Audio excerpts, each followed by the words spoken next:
नमो हरिहंताय नमो निधानम नमो वायुयानाय नमो वंशाय नमो सर्वसाहुरम्।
नमः शमय साराय स्वान्योद्याचकास्ते चित्स्वभावाय भावाय सर्वभावान्तरक्षि।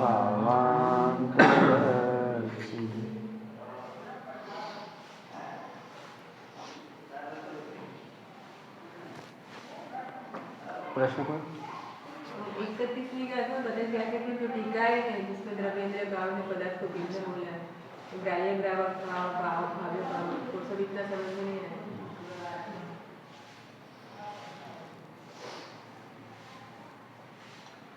जब हम कोई त्याग करते हैं तो 3 प्रकार से त्याग होता है। रात्रि भोजन का त्याग, तो रात्रि में भोजन नहीं किया, ये त्याग हुआ। लेकिन रात्रि में भोजन का विकल्प आए तो त्याग हुआ कि नहीं? रात्रि में भोजन तो नहीं किया, लेकिन रात्रि में भोजन करने का भाव आया तो त्याग हुआ या नहीं हुआ? नहीं हुआ। इसका मतलब दूसरे प्रकार से भी त्याग करना पड़ेगा। इसलिए एक शब्द आया है, द्रव्येंद्री, द्रव्येंद्री के विषयभूत पदार्थ, ऐसा शब्द आया होगा, देखो। हाँ, द्रव्येंद्री, भावेंद्री और भावेंद्री के विषयभूत पदार्थ। द्रव्येंद्री माने ये 5 इंद्रियां, फिर 5 इंद्रियों का जो माध्यम से चलने वाला ज्ञान, 2 भावमन और उसका विषय माने पदार्थ। तो सच्चा त्याग करने के लिए अज्ञानी क्या करता है? मात्र रात्रि भोजन छोड़ देता है, लेकिन अंदर में भाव नहीं छोड़ता है और 5 इंद्रिय के विषयों को नहीं जीतता है, तो गलत है। तो असली त्याग कब होगा? आपने जैसे साधुपना लिया, लेकिन भावों से साधुपना, घर गृहस्थी की याद भी नहीं आना, वो विषय नहीं बनना, विषय नहीं बनना। विषय नहीं बनना मतलब जानकारी मिलने पर भी विषय नहीं बनना। जैसे मैं खनियादाना का हूँ, तो खनियादान नाम आते से ही मेरे को लगता है मेरा है, ऐसा भी नहीं बने तब वो सच्चा साधक होना।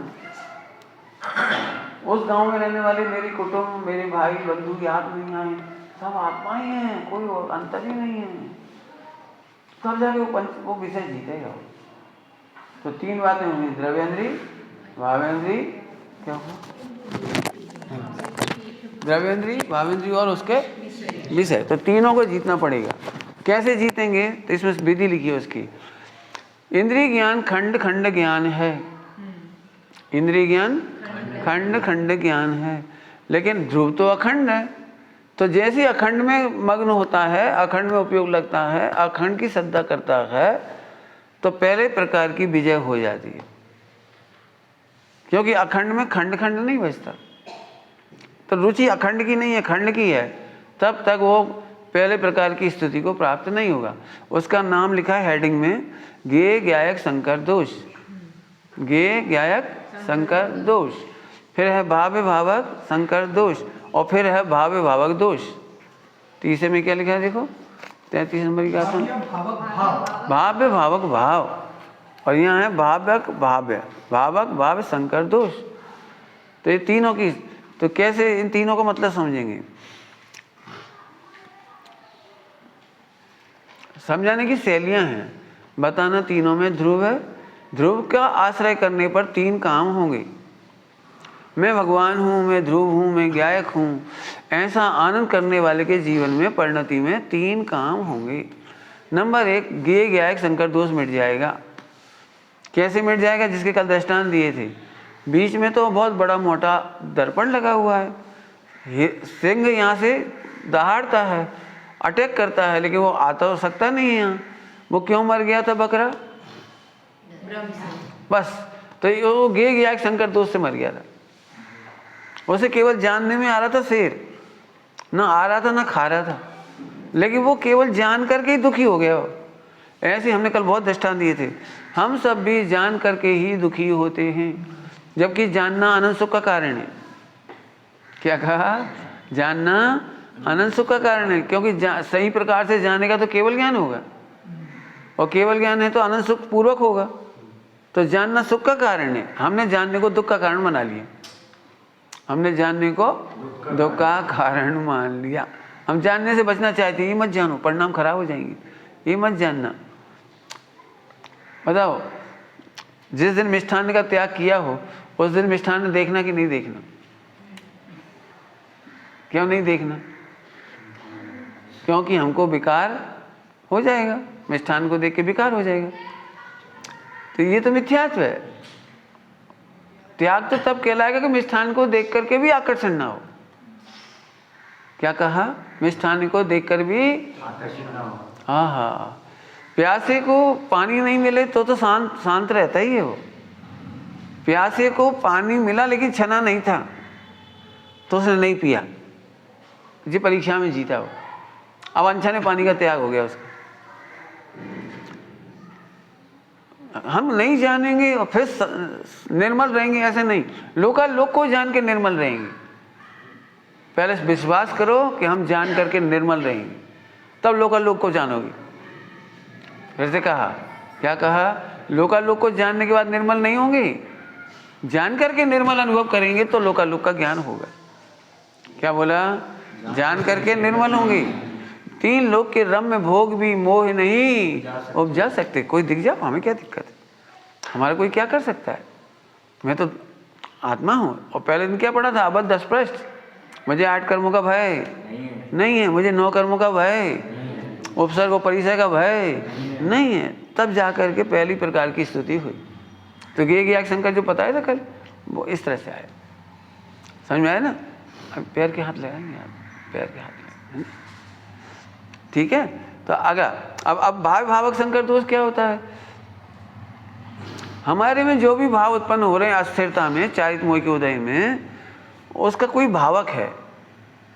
वही उसका भावक है कर्म का उदय। बिना कर्म के उदय के कोई जीव विकारी नहीं होता। क्या कहा? बिना कर्म के उदय के कोई जीव विकारी नहीं होता। यदि बिना कर्म के उदय के जीव विकारी हो जाए तो सिद्ध भगवान को ही विकारी होना पड़ेगा, लेकिन उनके पास कर्म नहीं है तो विकार भी नहीं है। उल्टा नहीं लेना इसमें, कर्म विकार नहीं कराता, लेकिन जब जब विकार होता है तो उसका कोई भावक है। समुद्र शांत रहता है, लेकिन जब हवा चलती है तब तरंग उठती है। हवा तरंग उठाती है नहीं, हवा तरंग नहीं उठाती है, तरंग उठती है माने तब हवा है। ऐसे ही कर्म का उदय हो तो जीव विकार करता है, कर्म का उदय विकार नहीं कराता है। बस थोड़ी सी ये बात है, कर्म का उदय विकार कराता नहीं है। कर्म का दोष होगा तो फिर मोक्ष नहीं होगा। पॉइंट पकड़ में आ रहा है कुछ? कर्म यदि हमें विकार कराए तो मोक्ष कभी नहीं होगा। तो कर्म हमें विकार नहीं कराते, लेकिन विकार जब जब करता है तो कर्म जरूर होता है। अग्नि पानी नहीं उबाल सकती, लेकिन जब जब पानी उबलेगा तो अग्नि पे होगा। कर्म से विकार नहीं हुआ तो हुआ कहाँ से? हाँ पर संग एक। हाँ, बहुत बढ़िया। पर्याय की योग्यता ऐसी है, पर्याय की। आप लोग सब दूर दूर होते जा रहे, थोड़े पास हो जाएंगे इधर तो पीछे दूर सुनाई पड़ेगा। ऐसे इधर आ जाइए थोड़े थोड़े, ठीक है, ठीक है, समझ में आ रहा है? जब जब विकार होने की योग्यता होती है तो किसी को देख के विकार होता है। विकार की योग्यता पहले होती है, विकार की योग्यता पहले होती है, तब उधर देखता है। देखो एक बात करें, क्यों मोबाइल देखने से विकार आता है या विकारी आदमी मोबाइल खोलता है? बताओ, भोजन देख के भूख लगती है या भूख लगती है तब गोचरी करने को जाती है ना? तो यहाँ भूख की योग्यता हुई ना, तो भोजन की याद आई, चलो चलो चलो। और भूख नहीं लगे तो नहीं, आज नहीं जाना, नहीं जाना, आज नहीं जाना, हमको अभी भूख नहीं। बुखार हो और कड़वा मुंह हो रहा हो, तो सामने भोजन भी कर रहा हो, तो अभी हमको लगता है हमें नहीं खाना। कोई दे भी रहा हो तो हमें नहीं खाना, हमें खाने नहीं। तो योग्यता हो तो भोजन अच्छा लगता है, भोजन से योग्यता नहीं आती, योग्यता से भोजन अच्छा लगता है। योग्यता से राग होता है, कर्म का उदय राग कराता नहीं है। तो एक ज्ञान में गेय मिलाने का दोष था, वो कल बताया था, जो अभी भी दृष्टांत दिया। और दूसरा है भावे भावक। ये शंकर कैसे कर दिया? शंकर ऐसे कर दिया। शंकर माने मिलाना, शंकर का मतलब होता है मिलाना। जैसे ज्ञान में गेय मिला दिया था तो दुखी हो गया था। इसके दृष्टांत परसों भी दिए थे, कल भी दिए थे। आज शंकर का भाव भावक शंकर में क्या है? जो कर्मोदय जनित, कर्मोपाधि जनित भाव है, उसको जीव का भाव मानना, उसका कर्ता कर्म अपने को मानना, ये भाव भावक शंकर। विकार आत्मा में है, ये बात सही है, लेकिन अपना मानने में शंकर हो गया। क्या कहा? विकार आत्मा में ही है, ये बात पक्की। अपनी योग्यता से मोह राग देश हुआ है। कर्म विकार कराए तो मोक्ष कभी ना हो, और कर्म के बिना विकार हो जाए तो फिर मोक्ष भी ना हो। मोक्ष में भी विकार हो जाएगा, वहाँ कर्म नहीं है तो भी विकार हो जाएगा। तो कर्म के बिना भी नहीं होता है और कर्मों से भी नहीं होता। इसको हम साहित्यिक भाषा में कहते हैं, अपनी टेक्निकल भाषा में, निमित्त के बिना दोष होता नहीं है और निमित्त से होता नहीं। निमित्त के बिना होता नहीं है और निमित्त से होता नहीं है। टेक्निकल भाषा निमित्त उपादान की है। इससे तो बहुत अच्छा हो गया। अभी आप जैसे स्त्रीपना है, पुरुषपना है, ये तो कर्मों का नाम कर्म की रचना है ना। तो अपन ने अपनी क्यों मानी? अपन ने अपनी क्यों मान ली? मैं पुरुष हूँ, मैं स्त्री हूँ, मैं लड़का हूँ, मैं गोरा हूँ, मैं काला हूँ, ये क्यों माना आपने? ये तो कर्म की चीज़ थी, तुमने अपना क्यों मान लिया? ऐसे अंदर में योग्यता पड़ी है, लेकिन क्रोध मान माया लोभ है, कर्म का उदय है, शारीरिक मोह की प्रकृति का उदय है। तो शारीरिक मोह की प्रकृति के उदय को तुमने अपना क्यों माना? ये शंकर हो गया। तो जब ये अपना नहीं मानेगा, जब अपना नहीं मानेगा और उस रूप परिणमित भी नहीं होगा, तो दूसरे प्रकार की स्तुति हो जाएगी। उसने भाव भावक का शंकर नहीं किया, भाव भावक का शंकर नहीं किया। चारित्र होने की प्रकृति का कर्म का उदय होगा तो परिणमित नहीं कैसे होगा? तो हो ही जाएगा ना। हाँ, बहुत बढ़िया। परिणमन तो होगा, परिणमन तो होगा, लेकिन हम उसमें भेद विज्ञान करते रहेंगे, मेरा परिणमन नहीं है, नहीं है, नहीं है, नहीं, तो एक दिन ऐसा आएगा कि वो भी नहीं होगा, लेकिन उपशम होगा। वो उपशम होगा तो दूसरी स्थिति हो जाएगी, और जब क्षायिक हो जाएगा तो तीसरी स्थिति हो जाएगी। विकार होना नहीं चाहिए। तो जो कर्मोपाधि सापेक्ष भाव हुए हैं, उनका कर्ता मैं नहीं हूँ, ये मान्यता की तरफ से कह रहे, श्रद्धा की तरफ से, फिर धीरे धीरे धीरे वो घटता जाता है, घटता जाता है। तो दूसरी स्तुति कौन सी होगी? उपशम। अच्छी भाषा में बोलो तो उपशम श्रेणी होती है और छपक श्रेणी होती है।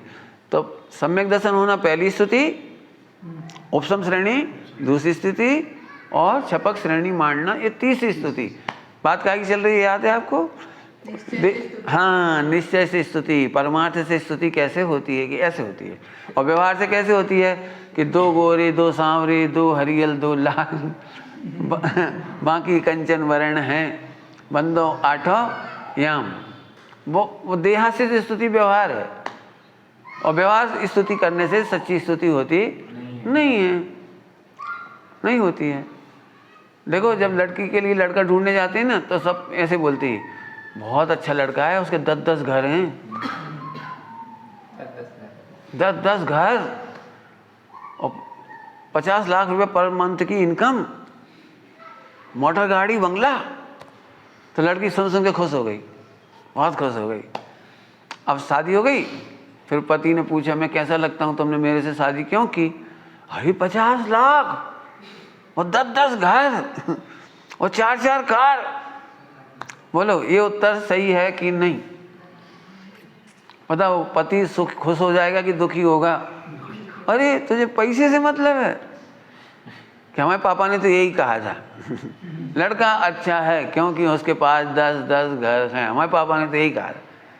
अरे पापा ने तो कहा था, तू तो समझ, बोलो क्या करना चाहिए। आगे ना समझ में आया? ऐसे यहाँ पर हाँ, ज्ञान में ज्ञेय को मिलाना नहीं, नंबर 1, इसकी चर्चा बहुत हो गई। और निमित्त से होने वाले परिणाम को भी आत्मा में मिलाना नहीं, तो धीरे धीरे वो घटता घटता घटता चला जाएगा। आगे बता दिया था, कर्मोपाधि सापेक्ष भाव कितने हैं? 4। छायिक भाव से भी हमें खुश नहीं होना, छायिक भाव से भी, छायिक सम्यक से, औपसमिक सम्यक चारित से हमको खुश नहीं होना, नहीं होना। हमको तो ध्रुव देख के खुश रहना बस। तो ये शंकर दोष 2 ही मिट जाएंगे, 2 मिट गए, तीसरा छपक श्रेणी अपने आप हो जाएगी। बाकी सब इतनी चर्चा है, वो कुछ नहीं। ठीक है, अगली गाथा ले लें 34। चैतन्य अखंड रूप से, हाँ, इंद्रिय खंड खंड है, मतलब अलग अलग इंद्रिय अलग अलग विषय को। हाँ हाँ हाँ, इसलिए खंड खंड, बिल्कुल सही। आ जाओ 34 नंबर की गाथा। हम आत्मा को तो शुद्ध बोल रहा है, पर्याय की दृष्टि से फिर से वह अशुद्धि हुई है। पर्याय अशुद्ध क्यों होती है? इसीलिए तो ध्रुव से भिन्न कहलाती है नहीं हो, कहलाती है नहीं, अनुभव करने के लिए भिन्न है। क्या बोला हमने? अनुभव करने के लिए भिन्न है, बाकी भिन्न नहीं है, भिन्न नहीं। जैसे ये आपका कपड़ा है, अभी कोई सुई पर छू जाए तो आप क्या बोलोगे? हम कपड़ा अशुद्ध हो गया, ये बोलोगे कि कपड़े की पर्याय अशुद्ध हो गई, तो धो के डाल के फिर सुखा देंगे। और क्या करोगे? क्या करोगे बताओ? कपड़े को धो के तो डाल दो, जिसका ये अशुद्ध हो जाए, कोई छू जाए, कोई मांसाहारी छू जाए, सड़क पर कोई PIG सुअर छू जाए, तो क्या करोगे आप? सब्जी तो अशुद्ध हो गया, तो क्या करेंगे? धो के डालते हैं। और क्या करते हैं बताओ? अशुद्ध होने पर क्या करोगे? बर्तन अशुद्ध हो गया तो मांज लेंगे। ऐसे पर्याय को निकालते हैं, वस्तु को नहीं निकालते, कपड़ा नहीं निकालते, कटोरा नहीं निकालते, पात्रा नहीं निकालते, उसकी अशुद्धता निकालते। तो क्योंकि अशुद्धता एक समय की होती है, योग्यता एक एक समय की होती है। योग्यता अशुद्ध होने पर भी द्रव्य अशुद्ध होता नहीं है, योग्यता अशुद्ध होने पर भी ध्रुव अशुद्ध होता। मैं ध्रुव हूँ, बस इसका अनुभव करिए। बहुत बढ़िया। अच्छा आगे, एकत्व भाव जो कहा है, परिणमन और जानना एक साथ करता है, परिणमन क्या है? बहुत बढ़िया। एकत्व ध्रुव का ध्रुव के साथ एकत्व है और पर्याय के साथ विभक्त है। अनुभव के समय में, अनुभव के समय में पर्याय विभक्त है और ध्रुव एकत्व, ध्रुव में एकत्व। ध्रुव एक रूप ही रहेगा, अनादि से अनंत काल तक ध्रुव एक रूप रहता है, इसका नाम एकत्व। ध्रुव अनादि अनंत एक रूप है, इसका नाम एकत्व। और पर्याय से कैसा है वो? विभक्त, अनुभव करने के लिए। अभी हम बताए ना कि कपड़ा अशुद्ध हो गया तो क्या करेंगे अपन? इसको ऐसे रखेंगे दूर से, अभी अशुद्ध है ना, दूर रखेंगे, पास नहीं रखेंगे। लेकिन छोड़ा तो नहीं, छोड़ा क्यों नहीं? क्योंकि इसका एकत्व नहीं छूटा, और फिर धो करके काम में ले लिया तो पर्याय का विभक्तपना हो गया। समझ में आ गई बात? बहुत बढ़िया। अच्छा अगला पढ़ें, और कोई क्वेश्चन? ठीक, सब भाव पर ही 34 नंबर 34। बहुत अच्छी गाथा है, बहुत मजेदार गाथा है।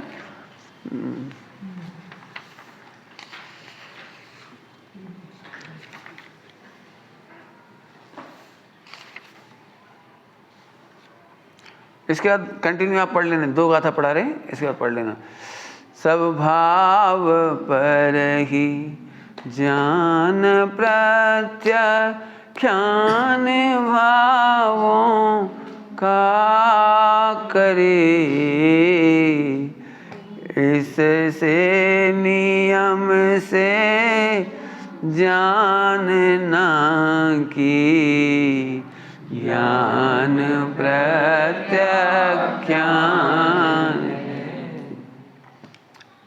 नाणम पच्चक खाणम, ऊपर लिखा होगा तम्मा पच्चक खाणम नाणम। तम्मा मने इसलिए, पच्चक खाणम नाणम। पच्चक खाण क्या है? पच्चक खाण लेते हैं, पच्चक खाण लेते हैं, तो पच्चक खाण में क्या लेते हो कि अब हमें उसका ज्ञान नहीं करना। उसका ज्ञान का त्याग का नाम है उसका त्याग। क्या कहा? उसके ज्ञान के त्याग का नाम है उसका त्याग। पच्चखंड ये है। इसे समझने के लिए पहले एक दो गाथा और पढ़ लो, फिर अपन इकट्ठी बात करते हैं। एक साथ बात करेंगे आज, अपन बहुत बड़ी चर्चा करेंगे आज। कोई जल्दी तो नहीं किसी को?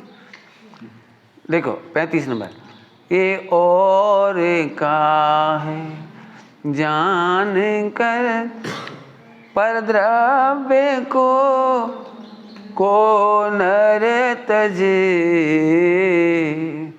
त्यों और के हैं जान कर पर भाव ज्ञानी परित्यजे। समझ में आ गया? सरल है। जैसे कोई और का है कोई चीज़ तो छोड़ देता है, ऐसे ही जो प्रभाव हैं परद्रव्य के हैं, मेरे नहीं है, ऐसा जान करके छोड़ देता है। दो बातें हो गई, ठीक है। इसके बाद की गाथा भी सरल है, 5-6 8 कितनी गाथाएं दी हो, बहुत सारी, तो आप देख लेना। 49 नंबर पे आएंगे अपन फिर बाद में, कल पढ़ाएंगे 49। कुछ मोह वो मेरा नहीं, उपयोग केवल एक में, इस ज्ञान को ज्ञायक समय के मोह निर्ममता कहीं। अब आगे, धर्मादि मेरे, धर्मादि मेरे नहीं, उपयोग केवल एक हूँ, इस ज्ञान को ज्ञायक समय के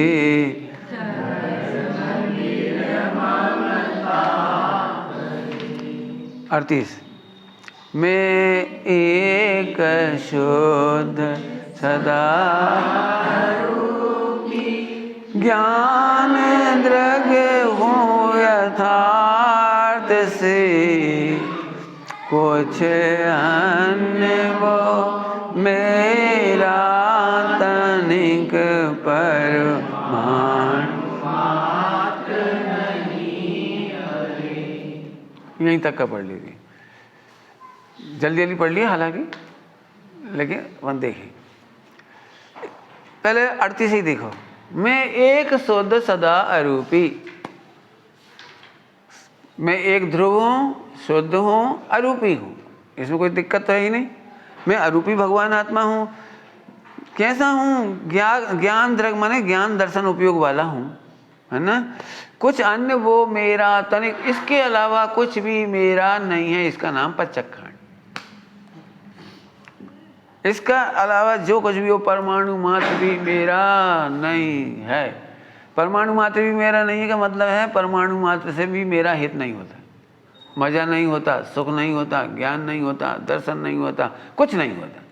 परमाणु मात्र मेरा नहीं है मतलब मेरा उससे कोई लाभ नहीं होता है। आपको मालूम परिग्रह कब रखते हैं हम? परिग्रह रखते हैं उसके पीछे इससे हमें कुछ लाभ होगा। मिट्टी का परिग्रह क्यों नहीं करते? इससे क्या लाभ होगा बताओ? पत्थर क्यों नहीं रखते? बच्चे तो छोटे छोटे बच्चे होते थे, आपका बचपन याद दिला देते हैं। छोटे छोटे बच्चे खेलते हैं तो टूटी चूड़ियाँ इकट्ठी कर ली, है ना, खेलते थे जैसे।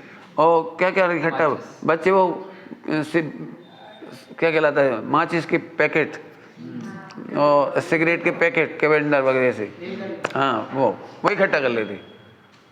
अब बच्चे बड़े खुश हो रहे, देख देख देख देख देख, और वो इमली के बीज इकट्ठे कर लिए, खूब खुश हो रहे, इतने हैं देख इतने। तो उनका पच्चखंड कब करता है? ये कुछ काम के ही नहीं है। जब तक काम के लगते हैं तब तक वे सब अपने लगते हैं। कोई बच्चे एक मुट्ठा ले ले तो लड़ ले ऐसे।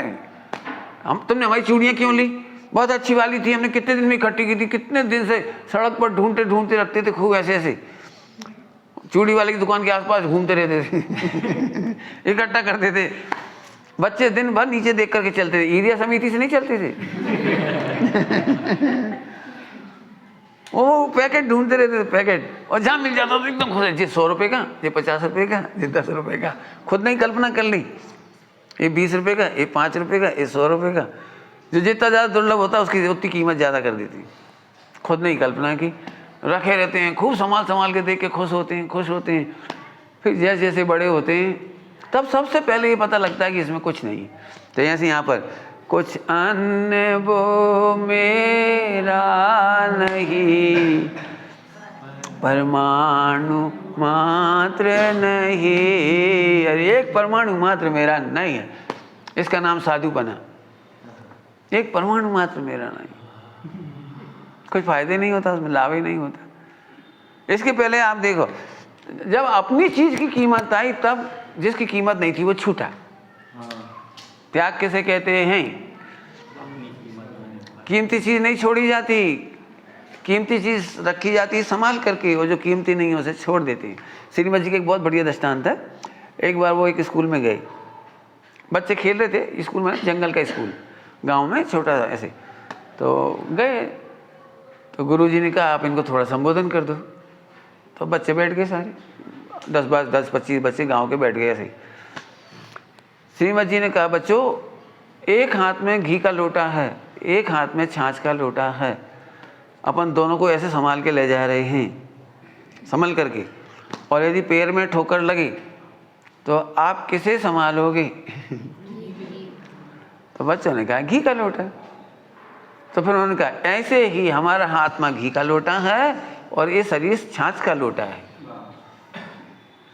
जब कष्ट आए, प्रतिकूलता आए, संकट आए तो हाँ बोलो बोलो क्या करना? आत्मा को संभालना कि इसको संभालना? इसके चक्कर में आत्मा जाए चूल्हे में, हाँ हमें लग गई, अब तुम्हें आत्मा लग रही, हमें तकलीफ हो रही, तुम्हें आत्मा अरे लेकिन आत्मा घी का लोटा है। अब ऐसे बोलो हाँ आत्मा तो सुरक्षित है, लग जाने दो, आत्मा तो सुरक्षित, लग जाने दो, छाछ तो फिर आ जाएगी, 8-10 दिन बाद फिर से सुधर जाएगा, 8-10 दिन में ठीक हो जाएगा। आत्मा को बिगाड़ करके तो निगोद हो जाएगा। बोलो घी संभालना है कि छाछ? घी। बोल भाई घी कहाँ है? हाँ घी आत्मा है। भाई थोड़ी ये समझ तो रहे हो? हाँ घी संभालो। कभी नहीं भूख लगे तो देगा, आज नहीं तो कल भोजन मिल जाएगा, कल नहीं तो परसों मिल जाएगा, और नहीं मिलेगा तो छूट नहीं जाएगी, छूट जाएगी तो छूट जाएगी, छाछ ही तो जाएगी। आत्मा नहीं छोड़ूंगा मैं, आत्मा को नहीं छोड़ूंगा। ऐसे ऐसे पकड़ो। तो ऐसे इसमें कहना है मैं एक शुद्ध हूँ, मैं एक हूँ, शुद्ध हूँ, अरूपी हूँ, ज्ञान दर्शनमय हूँ, इसके अलावा परमाणु मात्र भी मेरा। ये पच्चखंड हुआ, ये असली पच्चखंड। पच्चखंड में दृष्टांत दिया है लेकिन मैं नहीं दे रहा हूँ आपको, अपना सरलता से काम हो गया। अब 3-4 गाथा कहीं धर्मादि वो आप लगाना, मैं नहीं पढ़ा रहा। मैं एक 36वीं गाथा पे थोड़ा सा और कहता हूँ, बहुत मस्त लाइन है, बहुत मस्त लाइन। कुछ मोह है वो मेरा नहीं, उपयोग केवल एक में। दिन भर गाओ मैं तो एक हूँ, निर्मल हूँ, एक हूँ, निर्मल हूँ। मोहादि मन मोह राग दे, मोह राग दे शादी मेरे। कुछ नहीं है, कुछ नहीं है, कुछ नहीं है, कुछ नहीं है, कुछ नहीं है। अब दृष्टांत देंगे, दृष्टांत। रेलगाड़ी में बैठे थे और वहाँ पर कोई बहुत सुंदर आदमी बैठा था, बहुत सुंदर आदमी, खूब अच्छे कपड़े पहना था, और उसके पास चोरी के 10 करोड़ के हीरे थे। पुलिस वाले आए और वो उसका सुंदर सूटकेस उठाने लगी। सुंदर सूटकेस, ये किसका है, ये किसका है? तो अपना तो था ही नहीं, तो अपने कोई तकलीफ होगी? तकलीफ किसको होगी? जिसका था। अब वो भी चुप बैठा, वो भी चुप बैठा। बोलते क्यों नहीं किसका है? हमारा। वो भी कह रहा हमारा नहीं। अब उठा के ले जाने लगे, उठा के ले आए। अरे आप क्यों ले जा रहे हो? अरे तो तू क्यों बोल रहा है? ये तो नहीं बोल रहे। पकड़ में आ रहा क्या कह रहे? ये तो नहीं बोल, तू क्यों बोल रहे? ऐसा कोई का हो रखा रहने दे। तो कोई का होगा वो बोलेगा, तू क्यों बोल रहा है? चुप बैठ, क्यों बोल रहा है बार बार? बोलो जी। आहा, तो फिर मना क्यों कर रहा है? मेरा नहीं है कि अभी पकड़ा जाऊंगा तो जेल जाऊंगा, फांसी लग जाएगी। फांसी का डर भी लग रहा है और अपना भी लग रहा है, और एक ऐसा बैठा है उसका है ही नहीं, निशंक बैठे। ले जाओ, ले जाओ, छोड़ जाए, छोड़ जाओ। तो आप छोड़ जाओगे तो हम उठाएंगे नहीं, और ले जाओगे तो हम मांगेंगे नहीं। इसका नाम है मोह राग देश का सूटकेस। किसका? अब बोलो, जो दुखी होगा उसका। मोह राग देश भाग भावक था ना, भी कहा था भाग भावक था। मोह राग देश हमें मालूम पड़ गए हमारे नहीं है, अनुभव करने लायक नहीं है। मोह राग देश हमारे नहीं। एक दृष्टांत देता हूँ, है ना, ध्यान से सुनना तो बहुत सरल आ जाएगा। अपने घर में चोरी हुई तो पुलिस में रिपोर्ट लिखाई, ध्यान से सुनना। तो फिर पुलिस में से खबर आई अगले दिन कि आपका चोर पकड़ा गया। कौन का चोर पकड़ा गया? आपका। तो आपको कितना दुख होगा? अरे आपका चोर, क्या बोल रहा है? बोलो, आपका चोर पकड़ा गया। तो फिर आप दुखी हो गए, खुश हो जाओगे? खुश हो जाएंगे, क्यों? आपका चोर। फिर उसने कहा आपका बेटा पकड़ा गया है, आपके बेटे ने चोरी की है, आपका बेटा पकड़ा गया है। तो अब कैसा लग रहा है? अब बोलो, समझ में आया कुछ? जिनवाणी में दो तरह से कहते हैं। आपका चोर कहने पर भी वो मेरा कुछ नहीं, मोहादि मेरा कुछ नहीं। कहते तो हैं आपका मोह, आपका राग, आपका द्वेष, आपका क्रोध, लेकिन क्या बोल रहे हैं?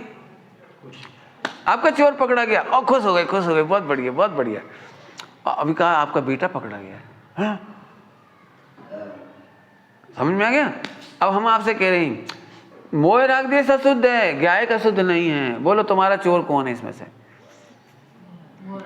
हाँ, ये तो मेरा बेटा है, ज्ञान दर्शन चारि अनंत गुण। ये ध्रुव तो मेरा सगा बेटा है, ये मेरे साथ अनंत काल रहेगा।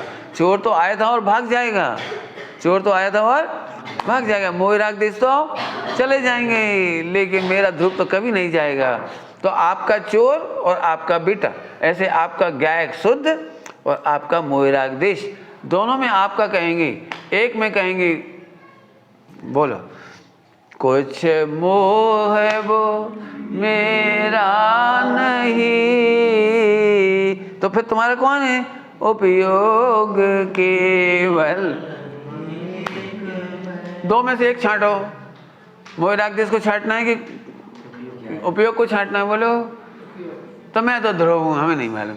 अब आज के बाद मोह राग देश तो दिखेगा भी, लेकिन दुखी होना हो जाएगा, भागेगा, वो पकड़ा जाएगा। पुलिस किसको पकड़ती है?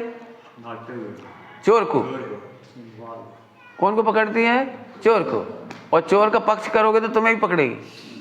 रेलगाड़ी में आप बोलो नहीं नहीं छोड़ दो साहब, छोड़ दो, चल तू भी चल। चोर को क्यों बचा रहे हो आप? ऐसी मोह राग देश का पक्ष लेने वाला आत्मा कर्मों से बनता है। क्या कहा? मोह राग देश का पक्ष लेने वाला आत्मा भी। पुलिस वाले आए, अपन ऐसे बोलेंगे पुलिस वालों के सामने, कुछ मोह है वो मेरा नहीं, उपयोग केवल एक में। मैं तो एक शुद्ध निर्मल आत्मा हूँ। 38 नंबर की गाथा में कह दिया, उपयोग केवल एक है, मैंने एक शुद्ध सदा अरूपी ज्ञान द्रग। वो है, बस खत्म। समझ में आया कि नहीं आया? साधना करनी है, करनी है तो देखो कैसे करोगे। फिर से बताता हूँ, आपकी मोह की निंदा करेंगे तो आपको बुरा तो नहीं लगेगा?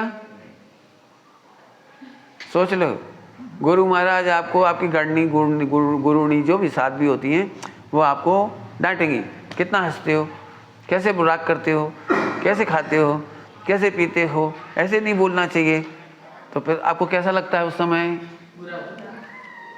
तो फिर आपको कर्म पकड़ेगा। कर्म पकड़ेगा, पक्की बात है, कर्म बंद होगा, कोई नहीं से बचा पाएगा, क्योंकि आप चोर को बचा रहे हो। मोह मेरा कुछ है ही नहीं। तो मैंने अपनी डायरी में लिखा है, मेरी भी बुराइयां होती हैं, बहुत लोग बुराइयां करते हैं, मेरी बहुत लोग करती। तो पहले तो बुरा लगता था, फिर बाद में एक बार डायरी में लिखा, अरे रे यदि मैं मोह का पक्ष करूँगा तो मोक्ष नहीं होगा। मोह गंदा है इसलिए उसकी बुराई करते हैं, और मोह मुझे भी गंदा लगता तो मैं भी इसकी बुराई करता हूँ। उस दिन से मैंने प्रवचन में कहना शुरू कर दिया, आप सब मेरे मोह की बुराई करो, मैं भी करता हूँ। मेरे गुरु मेरे को बहुत टोकते थे, बहुत टोकते थे, भरी सभा में खड़ा कर देते थे। मुझे बहुत अच्छा लगता था, मुझे इतना अच्छा लगता था क्योंकि मुझे खड़ा ही नहीं किया। किसको खड़ा किया? हमारे गुरुजी कहते थे, हम तेरे को नहीं डांटते हैं, हम तेरे मोह को डांटते हैं। गुरु ताड़ना किसको देते हैं? शिष्य को? किसको? किसको देते हैं? देखो ऐसी एक लोहे का सरिया ऐसे टेढ़ा है, उसको सीधा करना है, तो सीधा करने के लिए क्या करना पड़ेगा? मान जा भैया, सीधा हो जा, ऐसे करना पड़ेगा, सीधा हो जा, हम प्रेम से कह रहे सीधा हो जाए, ऐसे करना पड़ेगा। हाँ, अब ठीक है। तो हथौड़ा किसको मारा? हथौड़ा किसको मारा? टेढ़ेपन को। तेरे को मारा, गुरु ने तेरे को प्रायश्चित दिया, तेरे को दिया, बोलो बोलो, क्यों कैसे मारना चाहिए? हथौड़ा लग जाएगी बेचारी, ऐसे। गुरु शिष्य का, यदि असली गुरु होंगे तो शिष्य को दे, मतलब तुम किसी काम के नहीं हो, मोक्ष नहीं होगा तुम्हारा, जाओ, बहुत अहंकारी हो तुम, बहुत घमंडी हो, ऐसे कल्याण कभी नहीं हो सकता। मैं इतना अच्छा आचरण कर रहा हूँ, इतने उपवास कर रहा हूँ, इतना शास्त्र मैंने रट लिए, इतना मैंने पढ़ लिया, फिर भी गुरु मने। एक कहानी है मेरे पास की, एक कहानी है, एक शिष्य बहुत दुखी था, गुरु से कभी खुशी नहीं होती थी, और शिष्य इतना बढ़िया था कि आप पढ़ोगे तो आपको ये लगेगी बाप रे कितना बढ़िया था। मैंने गुरु आज्ञा के बिना रहे नहीं, गुरु आज्ञा के बिना काम करे नहीं, कुछ नहीं, पूरा काम करे, खूब पढ़ने में सुनने में, कोई असाधना नहीं करे, कुछ नहीं करे, फिर भी गुरु खुश नहीं। तो वो बहुत दुखी रहता, बहुत दुखी रहे। कहानी है पूरी, पढ़ना आज पढ़ना था, बहुत दुखी रहता था। तो फिर एक दिन वो संग छोड़ के जाने लगे। तो फिर किसी से कहा उसने कि बेकार संग है, मैं इतना कर करके मरा जा रहा हूँ तो अभी गुरु खुश नहीं होते, एक बार तो प्रेम से देख लें, अमी भरे नयन।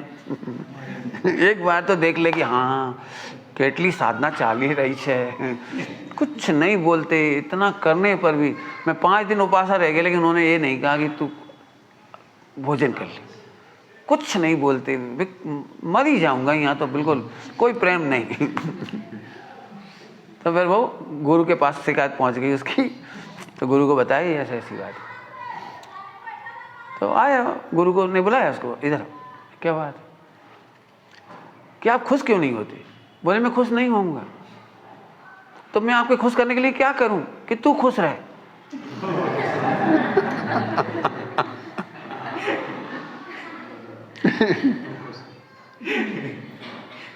तू दुखी रहता है ना, इसलिए मैं खुश नहीं होता। तो फिर उसने पूछा मैं क्या करूं कि तू भगवान बनने से पहले मुझे खुश नहीं देखेगा। कुछ कहेगा, हम जल्दी से कहेगा, कहानी तो बड़ी है थोड़ी। गुरु कब खुश होते हैं शिष्य से? जब तू भगवान बनेगा।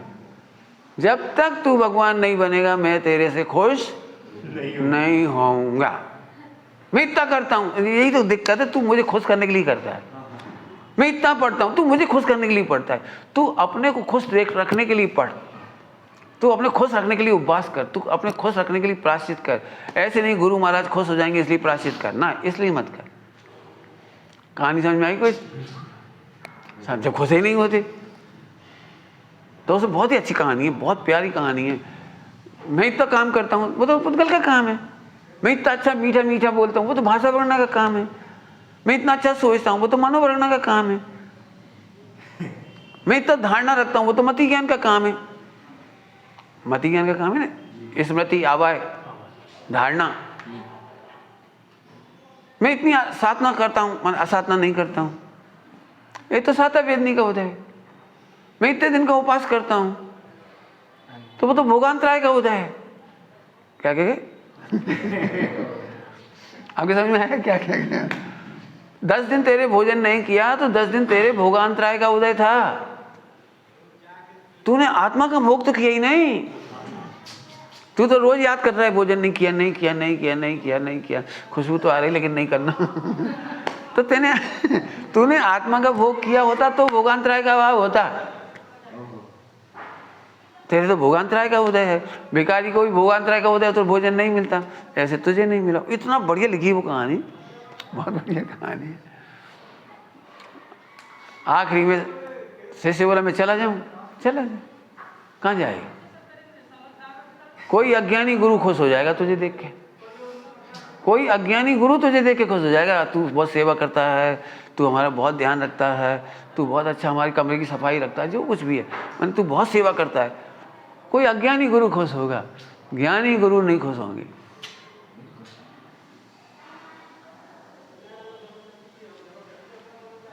आखिरकार वो गुरु के शरण में ही रहा और फिर वो सुधर गया, मोक्ष हो गया उसका, उस जी का मोक्ष हो गया और गुरु ने उसको प्रणाम किया। क्यों? गुरु अब शिष्य हो गए थे और शिष्य परम गुरु हो गया था। क्या बोला? शिष्य क्या हो गया? परम गुरु। और गुरु अब अभी तक गुरु थे, क्या हो गए? शिष्य हो गए। आहा प्रभु, अब आनंद आया। बोलो भाई कैसा गुरु चाहिए? लिखा है ग्रंथ में, लिखा है जो हमारे दोष ना निकाले, ऐसा गुरु करोड़ों शत्रुओं से भी बड़ा शत्रु जानकर दूर से ही त्याग देने लायक। हमारे दोष देख के भी चलता कर दे, हाँ कोई बात नहीं, कोई बात नहीं, कोई बात नहीं, हमारा दोष ना निकाले, वो गुरु करोड़ों शत्रुओं से बड़ा शत्रु जानकर दूर से छोड़ देना। और जो ताड़ना देकर, ऐसा शब्द लिखा है, शब्द लिखा है, लातों से ताड़ना दे करके भी जो दोष निकाल कर भगवान बनाते हैं, ऐसे गुरुओं के चरणों में रहना। क्या लिखा? क्या लिखा? काय से ताड़ना दे रहे?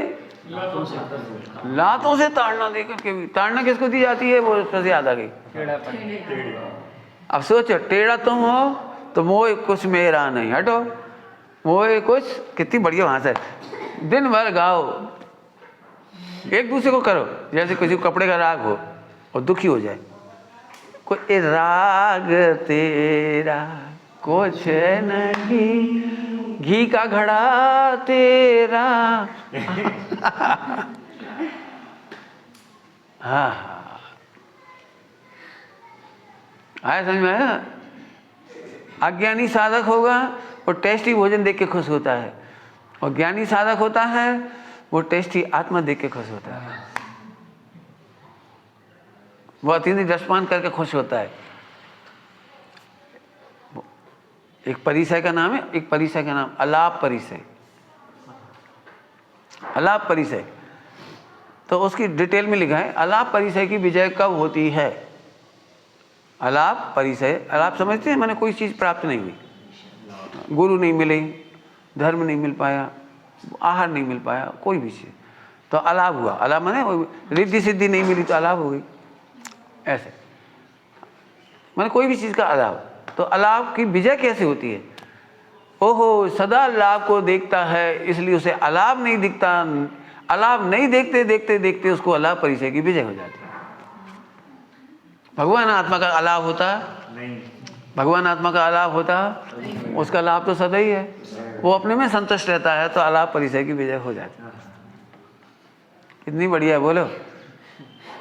जो चाहिए था वो तो मेरे पास ही था, और जो नहीं चाहिए उसकी मुझे जरूरत नहीं है, परिचय की विजय हो गई, परिचय की विजय हो गई। आहा, तो एक हो गया अभी है तो, लेकिन मैं 387 नंबर की गाथा निकालो।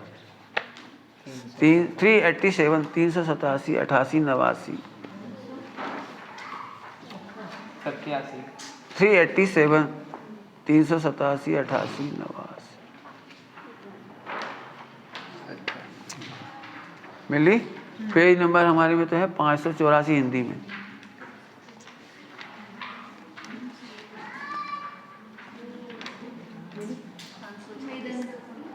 536 ये सबसे बड़ी टीका है इसकी, बहुत बड़ी टीका है इसकी। गुजराती में 536 पेज नंबर 36 गुजराती 536 536। हिंदी में है 584, 584।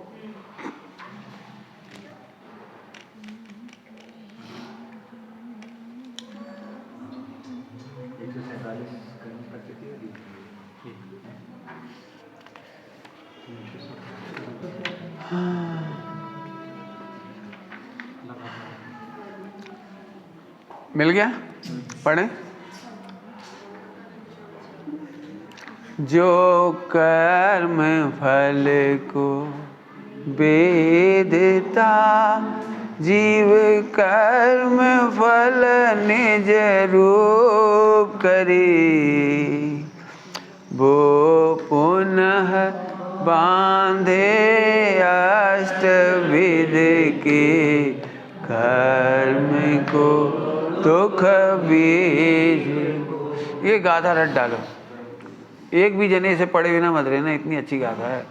अभी जो बताया था उसी का भाव है। देखो, कर्म फल को वेदता, कर्म के फल में होने वाला मोह राग देश, उसको जो वेदता है, उस कर्म फल को निजरूप करता है। मैंने मैं कर्मों से दुखी होता हूँ, कर्मों के फल से दुखी होता हूँ, मेरे को ऐसी वस्तु नहीं मिली, वैसी वस्तु क्यों मिली, ऐसा उदय क्यों मिला, ऐसा ऐसा क्यों हुआ, ये शरीर ऐसा क्यों बना है, ऐसी मेरे को भोजन क्यों मिलता है, लोग मुझे निंदा क्यों करते हैं, सब लगा लेना। बहुत सारी डिटेल बता दी, आप अपना अपना लगाना। कर्म के फल में मुझे यश क्यों मिलता है, अपयश क्यों मिलता है, क्षोभसम ऐसा क्यों है, मुझे शरीर ऐसा क्यों है, निंदा क्यों होती है। खास तो निंदा की बहुत टेंशन है।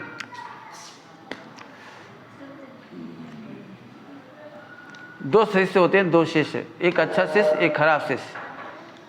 अच्छे शिष्य की पहचान क्या है वो आपको करना है, और खराब शिष्य कैसे कहना है ये आपको करना है निर्णय। बोलो, सुन रहे हो? कौन सा प्रश्न है? बोलो, अच्छा शिष्य कौन और खराब शिष्य कौन? प्रश्न, छोटी सी बात पर ज़्यादा डांट खाने वाला और बड़ी बड़ी गलतियों पर छोटी डांट खाने वाला, इन दोनों से कौन सी बात ठीक है? बोलो बोलो भाई। छोटी छोटी गलती पर बड़ी डांट मिल जाए गुरु की तो उसको इनजस्टिस नहीं लगेगा? इतनी सी तो गलती हुई थी, इतना डांट दिया, इतनी सी तो बात हुई थी, मेरे मुंह से इतना सा निकल गया, गुरु महाराज नाराज ही हो गए, 6 महीना नहीं बोले। बोलो कैसा लगेगा? बोलो भाई, छोटी छोटी गलती पर बड़ी बड़ी डांट सुनने में कैसा लगता है? छोटी सी गलती पर यहाँ से रख दी मैंने ग्रंथ, इतने भी नाराज हो गए। जरा मैंने इससे बात नहीं की, इनसे ऐसे बोल दिया, जरा ऐसे कर दिया, इतने भी नाराज हो गए। बोलो भाई क्या करना है? छोटी छोटी टेढ़ निकालना कि बड़ी बड़ी टेढ़ निकालना? बोलो तो अब ये बहुत ताकत चाहिए इसके लिए, जो इसको जानेगा ना वो ही निकाल पाएगा। इतना खुश होगा। मैंने अपनी डायरी में लिखा है, मेरे गुरुजी बहुत मेरे को बहुत स्ट्रिक्ट थे, बहुत अच्छा लगता था मुझे। ज़िंदगी में पहले गुरु ऐसे मिल गए, वही आज तक मेरे गुरु, बस दूसरा ढूंढा ही नहीं कभी, एक ही गुरु मिले बस, बहुत हो गया। वो छोटी छोटी बातों पर डांटते थे तो सबको तो बहुत बुरा लगता था, कैसी हैं, इतनी सी तो बात थी, इतनी सी तो बात थी। और वे कहते थे भैया नाव में इतना सा छेद में ही डूब जाएगी। समझ में आया क्या कहा? नाव में उन्हें इसकी चिंता नहीं है, तुझे बुरा लगेगा, उन्हें ये लग रहा है तेरी नाव डूब जाएगी, तू भजन गाता रहना, मैंने तेरे ही भरोसे पारसनाथ, भंवर में नैया डाल। भगवान के भरोसे मत रहो, संबर करो। याद होगा दृष्टांत, आश्रम के छेद को बंद कर, पानी भरता है ना नाव में, आश्रम बंद, उसे संबर कर, निर्जरा कर, इतना सा भी छेद मत छोड़, छोटा सा भी छेद होगा नाव डूब जाएगी। ऐसे ही तेरा इतना सा भी दोष रखने लायक नहीं। तो मैंने डायरी में लिखा था, मैं कितना भाग्यशाली हूँ, जब मेरे गुरु को इतना छोटा दोष ही अच्छा नहीं लगता तो अब मैं निश्चिंत हो गया, बड़ा दोष तो मेरे कभी होने वाला। जिंदगी में मेरा बड़ा दोस्त कभी नहीं हुआ। जब इतना सा दोस्त ही बर्दाश्त नहीं है, इतना सा, और बिल्कुल बर्दाश्त नहीं करते, बहुत एकदम ऐसा लगेगा आपको कि ये भगवान। कई लोगों को तो ऐसा लगता है कितना गुस्सा करती, और हमें लगता था वो करुणा करती। गुरु कभी क्रोध नहीं करते, ध्यान रखना। गुरु कभी घृणा नहीं करते। जितनी ज़्यादा वात्सल्य होगी उतनी ज़्यादा घृणा दिखाई देगी। क्या कहा? जितना अधिक वात्सल्य होगा उतनी अधिक घृणा होगी। दूसरे का बच्चा गलती करता है ना, कोई गंदा मिट्टी खा रहा है दूसरे का बच्चा, तो दूसरे का बच्चा, तब माँ कैसे बोले, कैसा है, मिट्टी क्यों खा रहा है, ऐसे बोलेगी। और अपना बच्चा खा रहा हो तो ए क्या कर रहे हो मिट्टी खा रहे दे। बता भाई दोनों में से कौन सा गुरु अच्छा है? बोल भाई। दूसरा सिगरेट पीता है तो अच्छी बात नहीं है, सिगरेट नहीं पीना चाहिए। और अपना बच्चा हाँ, ये छोटा दोस्त भी नहीं पचा सकते, हमारा बड़ा दोस्त तो अब रहने वाला नहीं है। अज्ञानी साधक होगा तो यही सोचता है गुरु को पता ना लग जाए, पता भी नहीं अपने को। सभी तो कर रहे ऐसी गलती, कौन अपन अकेले कर रहे? सारे लोगों की नाव डूबेगी, अपनी भी डूब जाएगी। गुरु को बताना नहीं, अपने मन का दोस्त तो बताना ही नहीं। काया का भी पता लग जाए तो सफाई दे देना सफाई दे देने मतलब नहीं वो तो मेरा अभिप्राय नहीं था, वो तो अचानक हो गया, वो तो इनके कर्म का उदय था इसलिए बोला ही क्यों, क्या कि नहीं, अपना दोष गुरु से छिपाए उसका नाम शिष्य नहीं। गुरु की ताड़ना से अपना दोष मिटाए उसका नाम शिष्य है। क्या बोला? हाँ बोलो।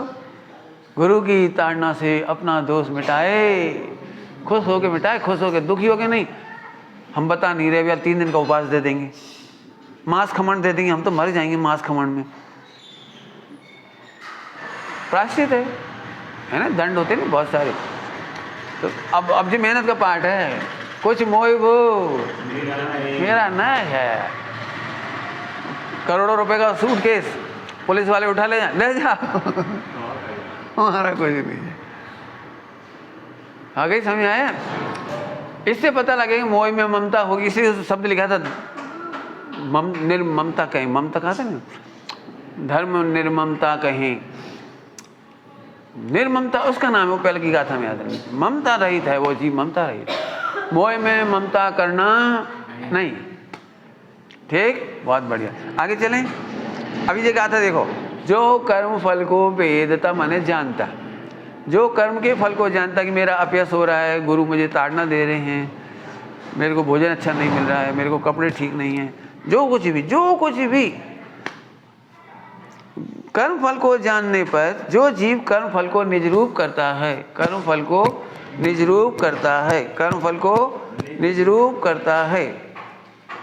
बोलो, सुन रहे हो सब लोग? एक एक शब्द काम का इसमें। भगवान मिल गई और बहुत अच्छी भक्ति करी, एक कर्म का फल है, और तुम मानते हो मैं बहुत अच्छा भक्त हूँ, तो उसने कर्म को निज रूप कर दिया। आपने शास्त्र पढ़ा, बड़े भाग्य से कर्म के फल में शास्त्र मिला, कर्म के फल में गुरु मिले, कर्म के फल में भगवान मिले, कर्म के फल में साता वेदनी का शरीर मिला, कर्म फल के उदय में नाम कर्म की सुंदर रचना मिली, और मैंने माना मैं बहुत बढ़िया धर्मात्मा हूँ, मैं बहुत बढ़िया पुजारी हूँ, मैं बहुत बढ़िया साधक हूँ, तो तूने कर्म फल को आत्मा मान लिया। बहुत बड़ी बात है, बहुत ही बढ़िया। फिर से बोलो। अभी हम आपसे पूछें आप अच्छे साधक हो कि खराब, तो आप अपना अपना लिख के लाना उत्तर। मैं एक अच्छा साधक हूँ क्योंकि मेरा क्षोभसम बढ़िया है, क्योंकि मेरी क्रिया बढ़िया है, और ये लोग तो शिथिलताचारी है, मैं तो शिथिलता भी नहीं करते, और मैंने तो आज तक गुरु को जवाब तक नहीं दिया पलट कर, ये लोग तो गुस्सा करते रहते, मैं नहीं करता। तो ऐसे जो जो उत्तर लिखोगे इट इज़ रॉन्ग। तुम इसलिए अच्छे साधक हो क्योंकि तुम ध्रुव को जानते हो, इसके अलावा सारे उत्तर कर्म फल का वेदन है। हाँ, कर्म फल का वेदन है। 3 दिन का उपवास अच्छे से हो गया, मेरे तो विकल्प ही नहीं आया, मेरे बहुत अच्छे से उपवास हुआ, बिल्कुल विकल्प नहीं आया। अरे 3 दिन तक विकल्प नहीं आए, वो तो कर्म का फल था। साता वेदनी का अच्छा उदय नहीं होता तो आपको भी विकल्प आ जाता। असाता वेदनी का उदय होता तो आपको भी लगती हाँ कितनी भूख लग रही है, क्या करें, रात भर नींद नहीं आई, आज तो चूहे चूहे कूदते रहे, सपने में भोजन ही भोजन दिखता रहा। होगा कि नहीं होगा? तो साता वेदनी का फल को तू अपने को क्यों मानता है? कोई समझ में आया? क्षोभसम से साधक नहीं मान। क्या कह रहे हैं? क्षोभसम से साधक मत मान। अच्छा बोलता हूं इस भाषा वर्णा से साधक मत मान, क्योंकि वो कर्म का फल है। मेरे को एक बार में याद हो जाता है, ये तो कर्म का फल है। आपने दीक्षा ली है, एक कर्म का फल है नहीं? पूर्व जन्म में बहुत भावना भाई होगी तो कर्म का फल आया ही, ऐसे तो अनंत बार आई है। तो अब साधना किसका नाम? कि कर्म फल को आत्मा नहीं मानना, ये साधना है। क्या बोला? कर्म फल को आत्मा नहीं मानना, ये साधना। हम क्या करें, हमें याद ही नहीं होता। बहुत पढ़ता हूँ, याद ही नहीं होता। नहीं याद होता, ये क्या है? कर्म का फल। सुनो, याद नहीं होता है तो मोक्ष हो सकता है, लेकिन याद होने पर तू कर्म फल को आत्मा मान लेता है, ये याद नहीं होने को आत्मा का मान लेगा तो नहीं होगा। क्या खतरा है? समझ में आ रहा है कोई? अब बहुत मेहनत है इसमें, बहुत मेहनत, दिन भर झट लगे। पता है हमने 108 बंदना कर ली, तो फिर क्या हो गया 108 से? 108 ने तो ये बताया कि साता वेदनी अच्छी है आपकी, आपके पैरों में तकलीफ नहीं है वो इसलिए आपने कर ली। लेकिन इससे तेरा क्या फायदा हुआ? हाँ, अच्छे साधक की परिभाषा बोलो, बोलो। हैं? जो ध्रुव को जान के खुश रहता है, ये अच्छा साधक है। और कर्म के फल को आत्मा का मान लेने वाला, कर्म के फल से अपने को बड़ा मानने वाला, त्याग से बड़ा मानने वाला, ये खोटा साधक है। नहीं, एक तो हमने इतना त्याग किया और आप हमको खोटा कह रहे हो। क्या हम नहीं कह रहे? त्याग कब होता है? जब ध्रुव की साधना करता है। साधक पना कब प्रकट होता है? जब, देखो एक दृष्टांत देती, अभी डरना नहीं हो, बोलना। बोलो भाई, त्याग करना अच्छी बात है कि बुरी बात है? बोलो। अच्छी बात। तो मैं आपको बताता हूँ, जब अपने 2 महीने पूरे हो जाएंगे, मैं जाऊंगा, उस दिन आप मेरा सम्मान समारोह करोगे। दृष्टांत है वो, दृष्टांत। तो उस दिन आप बोलोगे, अरे सुमत प्रकाश जी बहुत बढ़िया पंडित जी हैं, ये शराब तक नहीं पीते, इन्होंने शराब का त्याग कर दिया बोलो भाई, कैसा सम्मान है हमारा? त्याग किया है ना? अरे त्याग किया है। दारू नहीं छूते, मांस नहीं छूते, और 6 महीने से तो इन्होंने अंडा भी नहीं छुआ, 10 साल से तो इन्होंने फला भी नहीं छुआ। ऐसे एक एक चीज की लिस्ट बनाओ, इन्होंने ये भी छोड़ा, वो भी छोड़ा, सब छोड़ा।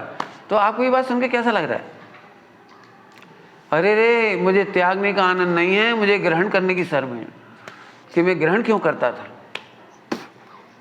मैं अनादि से आत्मा था, मैंने पर को ग्रहण क्यों किया? शर्म की बात है, छोड़ने में आनंद नहीं है।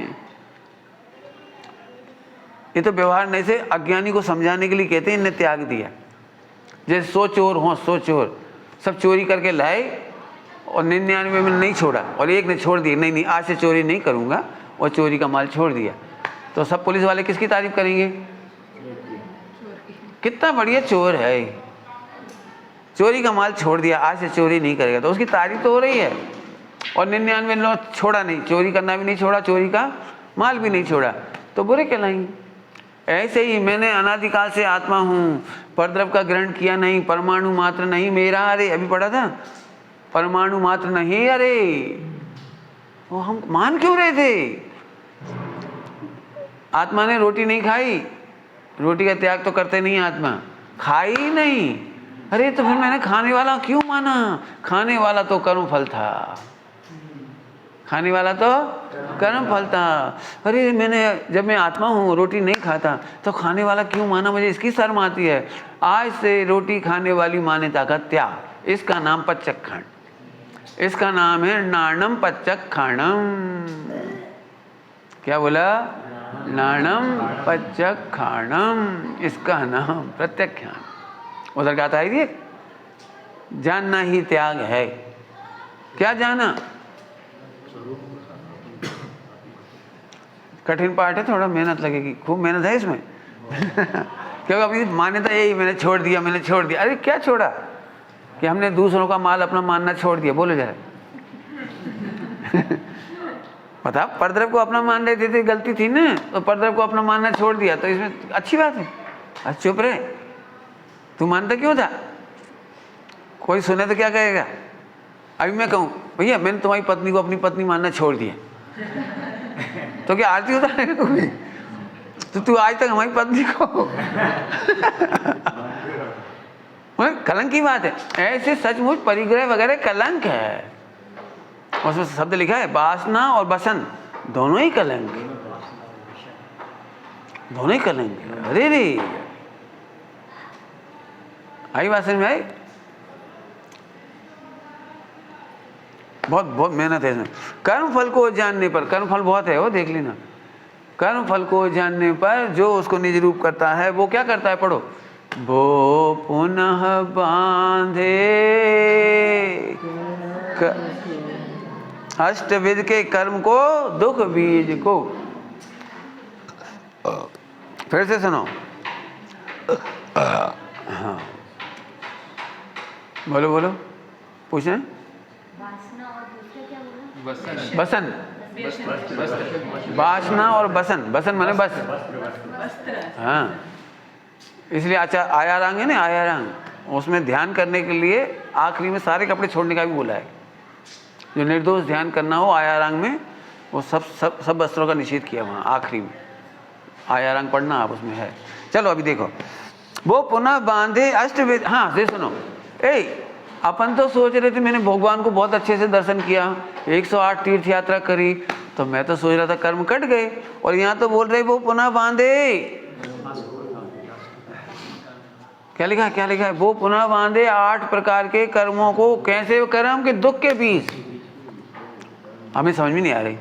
हमने 10 साल में तो एक ग्रंथ पूरा किया, खूब एक ऐसे बैठ के पढ़े थे मैं ऐसे, और हम क्या मान रहे थे, मैं ऐसे बैठ के पढ़ूंगा तो कर्म कटेंगे, और पूरा ग्रंथ याद हो गया मेरे को। मैंने कुछ नहीं पाप किया, कुछ भी शरीर से पाप नहीं किया, ऐसे बैठ के पढ़ता था, पूरा ग्रंथ याद हो गया। मैं तो सोच रहा था कि कर्म कटेंगे, और जी क्या बोल रहे हैं? क्या कह रहे हैं? वो पुनः बांध रहा है, 8 कर्म काट नहीं रहा है, बांध रहा है, अच्छे से क्रिया कर रहा है और कर्म बंध रहा है। कोई को समझ में आ रही है बात? मुस्कुरा रहा है, कर्म बंध रहा है। खोटी क्रिया करने वाला तो सिद्धलाचारी की तो, लेकिन निर्दोष क्रिया कर रहा है, निर्दोष पढ़ता है, निर्दोष बिल्कुल रात भर ऐसे बैठते हैं, निर्दोष ऐसे ध्यान लगाते हैं, भगवान की भक्ति ऐसे करते हैं, अपलक निहारते हैं भगवान को। वो जी कह रहे हैं कि वो पुनः बांधे, बता ले, है ना खतरनाक गाथा। अभी दूसरी गाथा पढ़ो, उसमें भी एक लाइन सेम है तीनों गाथाओं में, क्योंकि बहुत खतरनाक है ना, तो तीनों बार डिक्लेरेशन है। क्या कहलाती है वो? चेतावनी। चेतावनी, देखो चेतावनी। यहाँ लिखा था कर्म फल को वेदता और कर्म फल को निज रूप करता है, और यहाँ क्या बोलता है? जो कर्म फल को वेदता जाने कर्म फल में किया, वो पुनः कर्म को दुख बीज को। एक और गाथा पढ़ो, जो कर्म फल को वेदता जीव सुखी दुखी होए है, वो पुनः बांधे अष्टविध के कर्म को। यहाँ 3 बातें आई हैं, 3 बातें। चेतना के 3 वेद हैं, कर्म चेतना, कर्म फल चेतना और ज्ञान चेतना। 3 प्रकार की होती है, कर्म चेतना, कर्म फल चेतना और ज्ञान चेतना। कौन कौन सी हुई? कर्म चेतना, कर्म फल इन तीन में से दो की चर्चा चल रही है। एक तो कर्म के फल को निज रूप करता है, और कर्म फल मैं किया, मैंने किया। क्या मान रहा है? मैंने किया, पुण्य मैंने किया, अच्छे अच्छे व्रत उपास मैंने किए, कर्म फल हो रहे हैं और कह रहे मैंने किया, दीक्षा मैंने ली, त्याग मैंने किया, इतनी पढ़ाई मैंने की, तो हो तो रहा है वो कर्म फल में। ध्यान रखना, कर्म फल के सिवा कोई काम नहीं हो रहा शरीर में, पूरा काम कर्म फल में हो रहा है पूरा। आप उसे पुण्य कर्म का उदय कह दो, असंख्यात जन्मों का बांधेला कोई कर्म संस्कार, पुण्य का उदय, भावना, वो कह लो, नाम कुछ भी बदल दो, लेकिन हुआ तो कहीं और से, अपना तो था ही नहीं, अपना तो केवल ध्रुव था, और उसे तो भूल गया ही। तो दो काम करता है, या तो कर्म फल को निज रूप कर लेता है, या कहता है मैं कर्म फल का करता हूँ। कर्मों में एकत्व कर लेता है फल में, या कहता है मैं कर्म का करता हूँ। दो बातें आ गई, कौन कौन सी? या तो कर्म के फल में एकत्व करता है, दोनों का अंतर बताऊंगा। कर्म के फल में एकत्व, नंबर एक। नंबर दो, कर्म फल का मैं करता हूँ, और नंबर तीन में कर्म फल का भोगता हूँ। नंबर तीन में कर्म फल का इतनी पढ़ाएंगे बस, ज़्यादा नहीं पढ़ाएंगे, टाइम तो हो ही गया। इसे पढ़ के देखना इन गाथाओं को, तो कल हम पढ़ाएंगे फिर आपको, ठीक। तीन बातें कौन कौन सी? कर्म फल रूप करना, मैं अच्छा त्यागी हूँ, ये पहले नंबर की गाथा कह रही। मैं अच्छा त्याग करता हूँ, ये 2 नंबर कह रही। और फिर त्याग करके सुखी होता हूँ, ये 3 नंबर कह रहा है। और ये तीनों एक गलती कर रहे हैं कि 8 कर्मों को फिर से बांध रहे हैं। खतरनाक बात है। हम तो ये मान रहे थे तक कर रहे हैं तो हमारी छपना हो रही होगी, और ये कह रहे आपको तो बंद हो रहा है। याद हुआ पॉइंट? बोलूं फिर से? बस फिर से 3 पॉइंट। कर्म फल को निज रूप करता है, मैं बढ़िया त्यागी हूँ, मैं बढ़िया त्याग करता हूँ, ये दूसरी गाथा में कहना है। तीसरी गाथा में कहना है मैं अच्छे कर्म का त्याग करता हूँ, तो मैं अच्छा सुखी होता हूँ। सुखी दुखी करता है अपने को सुखी दुखी करता है। इन गाथाओं को जरूर पढ़ना। वो 8 प्रकार के कर्मों को बांध रहा है। खूब सोचना, मेहनत लगेगी थोड़ी इसमें, कल पढ़ाई कराएंगे इसकी। देखो, पुण्य के उदय में करोड़ रुपया मिला, पुण्य के उदय में करोड़ रुपया मिला, तो इसने अपने को करोड़पति मान लिया, नंबर 1। तो क्यों मान लिया? अरे हमने पैदा किए, हमने कमाए, हमने मेहनत करी साल भर, इसलिए करोड़पति हुआ। तो ये कर्ता बन गया। पहले क्या मान रहा था अपने को? करोड़ रुपये देख के करोड़पति। अब क्या मान लिया इसने? करोड़ मैंने कमाए हैं, ठीक। अब 2 हो गए। तीसरा, और उस करोड़ को देखकर खुश होना या दुखी होना। दुखी भी हो सकता है। क्या बताऊं, 1 करोड़ का तो घाटा हो गया, नहीं तो 2 करोड़ होती आज। इनने धोखा दे दिया, इनसे पार्टनरशिप कर ली हमने, पूरी मेहनत मैंने करी, 1 करोड़ मिले, 1 करोड़ ये खा गए। तो 1 करोड़ को देख करके सुखी होना या दुखी होना। तीनों जीव फिर से 8 कर्म बांध रहे हैं। अब कहीं भी लगा लो, आपके पास जो दिखाई दे रहा है वो सब कर्म का फल है। तुम ध्रुव को देख के खुश होगे तो 8 कर्म नहीं बंधेंगे। अच्छा त्यागी मानोगे, अच्छे साधक मानोगे, अच्छा बोलने वाला मानोगे, अच्छा उपास करने वाला मानोगे, अच्छा धर्मात्मा मानोगे, तो वो सब तो कर्म का तो ध्रुव मानने वाला ही बचेगा। कुल मिला के है, बाकी तो फंसेगा। ध्रुव मानने वाला ही बचेगा कर्मों से, बाकी कोई नहीं बचेगा। अब इसी की आगे की गाथा और बताऊंगा, बहुत सुंदर गाथा है। कल 3 बातें पढ़ना, एक तो ये समझ लोगे आसानी से, नहीं समझोगे तो फिर कल और खुलासा। फिर बताऊंगा प्रतिक्रमण, आलोचना और प्रत्याख्यान। इसकी चर्चा कल ज़्यादा करेंगे, 1 घंटा लगेगा कल इसकी भी चर्चा में, तो इसकी चर्चा करेंगे।